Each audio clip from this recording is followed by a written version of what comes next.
I am Anmol Messi, PGT Physics, Mount Nitra G School, Jhansi. Children, in my previous video we have discussed about system of particles and rotational motion. Today we are going to start with a new chapter which is gravitation. So first of all, let us discuss about the universal law of gravitation. This law states that gravitational force between two masses. So if in case we consider two masses, mass A and mass B, then and the distance between them is small r, then the gravitational force would be directly proportional to the product of the two masses. So I have made a small diagram for that. Let us take first mass A as m, and let us take second mass B as small m. Okay, so the product of the two masses would be capital M and small m. So this gravitational force would be directly proportional to the product of the two masses. And the second part is that it is inversely proportional to the square of the distance between them. That is, F would be inversely proportional to to the square of the distance between them. Okay, it is also known as inverse square law.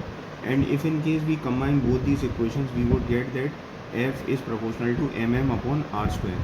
If we remove this proportionality sign and put an equal to sign over here, we'll get a constant which is capital G, which is also known as universal gravitational constant, and its value is 6.6 into 10 to the power minus 11 Newton meter square per kg square. Okay. Now let us discuss an important topic related to gravitation, which is acceleration due to gravity. Now what is acceleration due to gravity? Acceleration due to gravity is the acceleration produced in a body due to Earth's gravitational force. Okay, and we think that acceleration due to gravity is always constant, but it is not constant, it changes. Okay, there are various factors which affect the value of acceleration due to gravity. However, on the surface of the earth it is maximum, which is 9.8 meter per second square. Okay, but it gets affected with altitude, depth, latitude changes, and also due to the shape of the earth.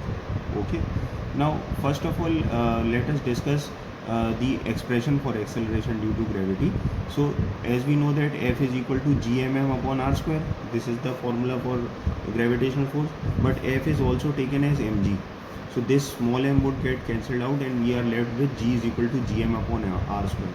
And if we put the value of capital G, mass of the earth, and radius of the earth over here, then we would get the value of acceleration due to gravity for earth, and similarly we can calculate for other planets as well.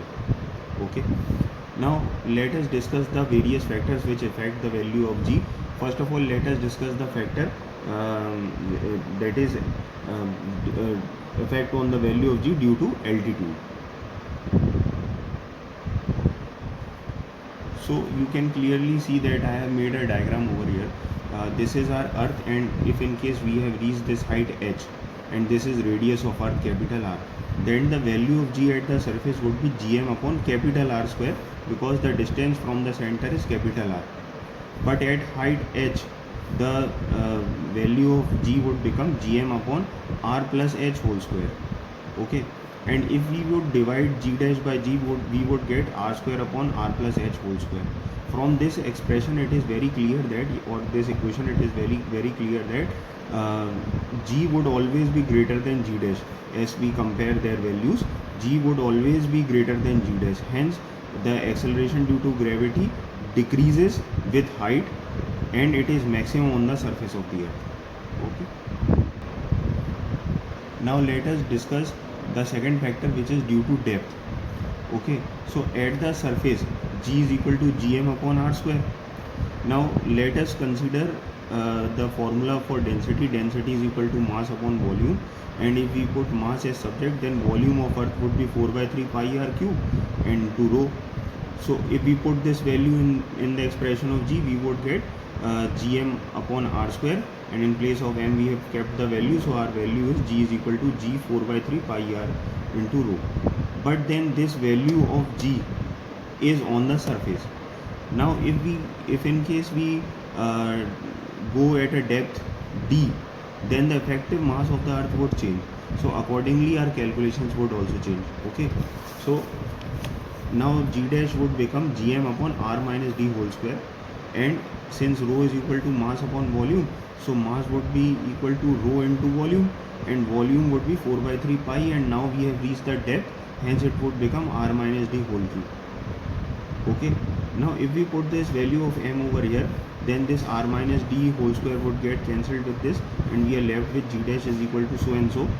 Now g dash upon g is equal to, that is, if we divide g dash by g, we would get this equation. Okay, and if g rho 4 by 3 pi would get cancelled out, then it would become g dash by g is equal to r minus d by r.